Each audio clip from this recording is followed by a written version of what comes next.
Et un autre cadeau, alors cadeau, il sera derrière les fourneaux. C'est Karine Tessandier qui vous propose avec Julia Livage aujourd'hui.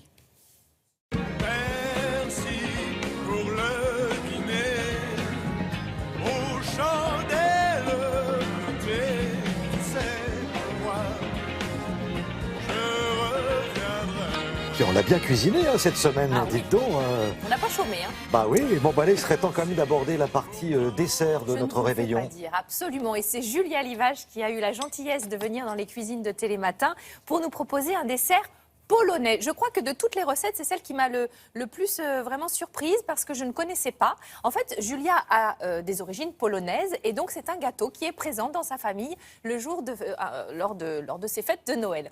Alors, c'est un dessert vraiment surprenant. On va râper de la pâte sablée. Franchement, on n'a pas l'habitude de faire Ça, ça. vous n'aviez jamais fait ça? Jamais, j'avais jamais fait ça. On la congèle et on la râpe au dernier moment. Ça fait un effet bœuf, c'est vraiment sympa. Pâte sablée, des pommes, un peu de meringue. Vous allez voir, ça coûte 2 francs 6 sous et ça fait un effet bœuf et en plus c'est super bon. Ça s'appelle la charlotka. Enfin, on va lui demander. Elle le dit bien mieux que moi. Écoutez.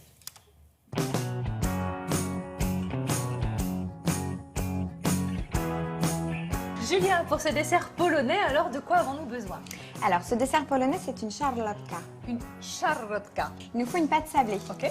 Pour ce dessert, une pâte sablée qu'on va étaler dans notre plat. On la pique légèrement pour pouvoir ensuite la mettre au four.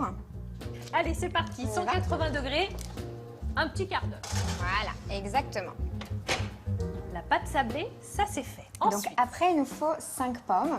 Donc on les épluche parce qu'ensuite, on va les râper, un peu comme des carottes râpées. mission accomplie, Madame Julia. Voici vos pommes toutes râpées. Super. Alors, on va mettre du sucre vanillé parce que c'est meilleur. Et puis comme c'est un gâteau de Noël, on va mettre des épices de Noël. Ah oui. Donc un petit peu de cannelle. Alors là, je t'avouerai que je le fais un petit peu Au pif. au pifomètre. Donc C'est le cannelle, meilleur. noix de muscade. C'est de la noix de muscade. Un peu de gingembre, pas trop, hein. Oui. Un peu moins. Et cannelle. Très Je bien. trouve que c'est plus joli quand c'est la cannelle qui ressort un peu. Donc tu mélanges. La pâte est cuite, Julia. Tu as vu?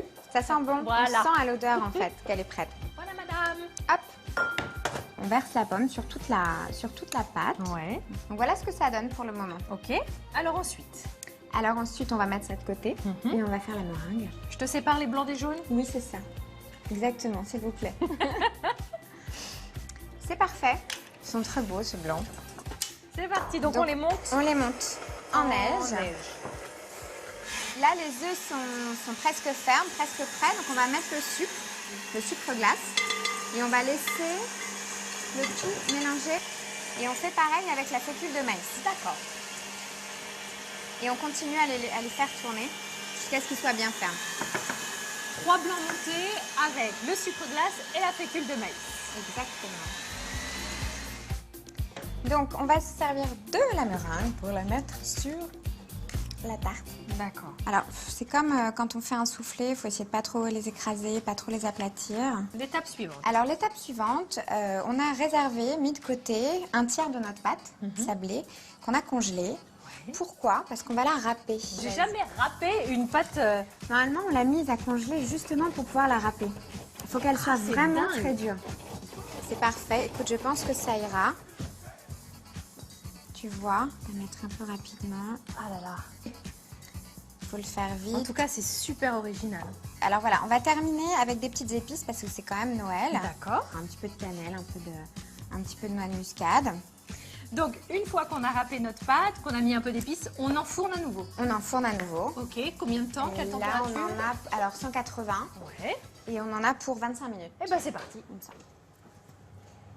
Impeccable, c'est magnifique. Merci mille fois, Julia, Je t'en prie, c'est un d'avoir plaisir. partagé avec nous ta recette de famille. Merci Je beaucoup. t'en prie. C'est sympa, non? Alors l'avantage de râper Oui. la pâte sablée, là. Et ben ça donne du croustillant sur le dessous. Vous voyez, après on a le jus des pommes, on a le petit côté sucré de la c'est pas meringue. mal, hein. Franchement, j'ai adoré ce dessert, vraiment. Puis c'est joli, voyez, on reste dans les teintes dorées de Noël, voilà. Vraiment 20 sur 20. Bon, si vous préférez autre chose, vous venez demain, parce que demain, bah on oui. sera là à partir de 7h. Oui. Et Myriam sera derrière les fourneaux. Oui, vers 7h10, on vous fera un petit pudding de Noël. Voilà, et bien sûr, toutes les recettes du menu de Noël des chroniqueurs sont sur le site internet de Télématin.